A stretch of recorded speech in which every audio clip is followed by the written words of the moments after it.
The owner of the restaurant had an unusual principle. Every day, at the busiest hour, she allowed a homeless man to come in and eat. The man's smell often drove customers away, but the owner didn't care in the slightest. Moreover, she would sit next to the homeless man herself, urging him to eat slowly. And if the portion wasn't enough, she asked the chef to cook more. The homeless man, who hadn't eaten in 8 days, was so overwhelmed that he accidentally passed gas. Ashamed, he stood up sadly and was about to leave. But the owner immediately stopped him and unexpectedly handed him $1,000 so he could buy clean clothes. What's more, she offered him a job at the restaurant. The owner had no idea that this act of kindness would change her life. It turned out that the homeless man was once a world-famous chef who had competed in an international cooking championship. He easily defeated all his rivals but made a fatal mistake in the final round.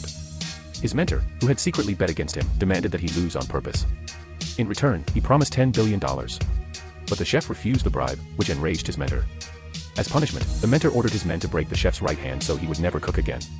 To make matters worse, he took away a charm left by the chef's late mother and used it as leverage. On the day of the final, the chef was forced to obey. He deliberately ruined a simple dish, rice with egg, and lost the championship.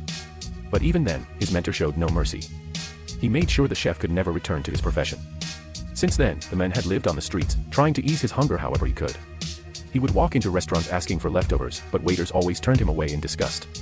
Yet the owner of this restaurant never chased him out. One day, when the restaurant was packed, the head chef refused to work unless his salary was raised by $3,000. The owner flatly refused and instead told her apprentice to cook. But the dishes turned out so terrible that customers grew furious, and chaos erupted.